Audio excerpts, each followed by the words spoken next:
This is the first of three lectures on the concept of debt. This lecture is going to be about this book here by David Graeber, a little bit blurry, called Debt, the First 5,000 Years. Came out a few years ago now, but it's still widely regarded as one of the great books on the notion of debt. So we can sort of start by asking the question, what is debt? And Graeber argues that while we tend to think of debt in exchanges terms, this for that, in reality, it is, he says, a moral instrument. So it's not essentially economic, it's moral. The moral economy discourse, out of which the concept of debt first arose, continues to influence our understanding of it and its use in the financial economy today. To think about debt, then, is to think about the way a given culture manages and thinks about social obligations. For example, if you think about the notion of imprisonment, it's routinely framed in terms of prisoners having to pay a debt to society for their bad behavior.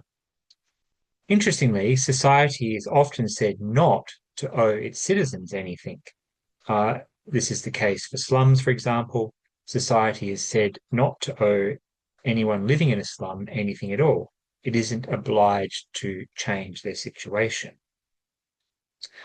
If one is in debt, then the question arises, how far can one be expected to go in order to fulfill that debt? And this is a question raised by so-called austerity programs, sort of financial austerity programs. When a nation says that it's in debt, as many nations have done and continue to do, it expects its citizens to bear the brunt of the measures it decides it must take, such as the so-called austerity measures, whereby they slash social spending. As Graeber puts it, and I'm quoting here, if history shows anything, it is that there is no better way to justify relations founded on violence than to make such relations seem moral, than by reframing them in the language of debt, above all, because it immediately makes it seem that it is the victim who has done something wrong. End of quote. For example, during World War II, the Nazis said that the Jews owed German society a debt. And this was the justification for their obviously barbaric treatment of the Jews. It was not enough to kill them. They had to make them suffer too in order to repay their debt. Graeber gives the example of Haiti in 1791. Following the slave revolt, France eventually agreed to hand over the island to the slaves and give them self-government, which was not as magnanimous as it sounds because their own army, nearly two-thirds of their army had died of yellow fever, but only on condition that they agreed to repay France for the loss of revenue. And Haiti, in fact, did repay the debt in full, and it took them some 200 years to do it. And the debt was a constant drain on the nation's economy. Graeber gives another example. France invaded Madagascar in 1895 and then imposed a heavy tax on the citizens who paid for this invasion and the subsequent infrastructure they built, but the people had never asked for. And the Americans have done something similar in Iraq, doing something similar now in Venezuela, where the country they have invaded is forced to pay for the invasion. Graeber then contrasts this with the US Treasury T-bills, which are also a form of debt. The paradox here is that the countries who hold these T-bills, and China holds the most, feel obligated to the US rather than the other way around, despite the fact that they are in fact creditors, not debtors. And this is perhaps an instance of the famous phrase attributed to J.P. Getty, who said, if you owe the bank $100, that's your problem. But if you owe the bank $100 million, that becomes the bank's problem. It also points to the fact, as Graeber says, that throughout history, there has always been different ways of treating debt and debtors. To put it simply, not all debtors are the same. And Deleuze and Guattari, following Marx, take it further and say, not all money is the same. If you earn $500 a week and you receive a speeding fine of $250, then you lose 50% of your weekly earnings, and you may not be able to pay your rent or put food on the table for that week.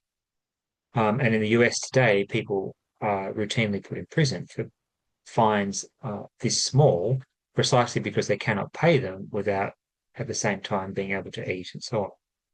But if you earn $50,000 a week and you have to pay a fine of 50% of your income, so 25,000, you still lose 50% of your earnings, but you're not necessarily going to go hungry that week. Point is that there is no such thing as just money.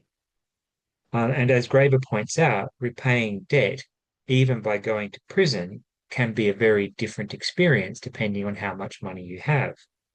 So in today's terms, and this is an American example, it's the difference between staying at Club Fed and being put in a supermax prison. Graeber says that debt has been the subject of debate for at least 5,000 years, and it has been the center of most conflicts in that time too. All revolutions, he says, essentially have the same slogan, which is cancel debt. And I'm quoting here, he says, arguments about who really owes what to whom have played a central role in shaping our basic vocabulary of right and wrong. And this is perhaps Graeber's most important point. Debt is not merely a cultural fact. It is a meme, an idea, an abstract machine that shapes the way we think about justice. And you can look at debates about welfare to see this. Every time someone says taxpayers' money is going to waste, they're effectively putting down a marker and claiming that debt is owed to them. And that being said, thinking about debt is far from coherent. And as Graeber points out, most people hold two contradictory ideas. One, that repaying debt is a moral necessity, and secondly, that lending money is in itself immoral. And also that borrowing money is immoral. And people often point out the fact that Jesus cast out the moneylenders from the temple, and Islam prohibits usury. So hatred of Jews is also part of this, and the history of anti-Semitism often points out that the Jews were forced to become moneylenders in Europe because of the restrictions placed on their employment, and thus became much hated. So what does it mean if we reduce morality and justice to the level of a business deal? The difference between debt and obligation is that the debt can be calculated and framed in quantitative terms. And this in turn leads to a larger debate about what can and should be quantified or monetized in this way. Given that we live in a neoliberal era in which it is said everything can and must be quantified, this question is perhaps a little strange. But think of education. What price should be put on that? Or, to put it another way, who should pay that price and how should that price be arrived at? It is generally accepted that the student receiving the education is the one who benefits, therefore they should pay, even if they have to go into debt in order to do so, as most students do. But is this really the case? We can approach this question by asking a much more simple question, namely, who benefits more, the employee or the employer? Now, given that no corporation would employ any staff if it was not to their benefit, we can safely assume that it is the employer who is in fact the main beneficiary of education. So perhaps they should pay. By the same token, you can think of it in this way. If you have a heart attack and you fall down and you're about to die, and a doctor comes along and they're able to save your life, who benefits the most from that doctor's education, you or the doctor? Even if the doctor drives a fancy car, you have still benefited because you are alive. So the calculation of who benefits the most cannot be seen solely in financial terms. By the same token, consider the campaign against Walmart in the US from a few years ago. Um, it, Walmart pays its staff so poorly that the majority of the staff qualify for welfare. So, in other words, taxpayers subsidize Walmart's business model to the tune of hundreds of millions of dollars every year. Point is, does the employer owe the employee a living? In Australia, for the past century or so, it has generally been thought that yes, the employer does owe the employee a living, but with the advent of neoliberalism, that is slowly changing. And clearly, in the US, where the minimum wage is appallingly low, there is no such sense of obligation. And we could extend the same thinking to the environment. Who is obliged to look after it? Are we enabled um, are we indebted to nature for its bounty? Should mining companies have to pay tax, such as a carbon tax and so on, to repay what they take from nature? And all of these questions have been debated, but for the most part have been shelved rather than actioned. And probably the biggest scandal in recent memory was the so-called global financial crisis, which created an enormous debt bubble greater than the GDP of the entire planet and crashed it so heavily that it threatened to take down the world economy. And the way that the world responded to that was to essentially let the banks off the hook and force the citizens to subsidize their recovery.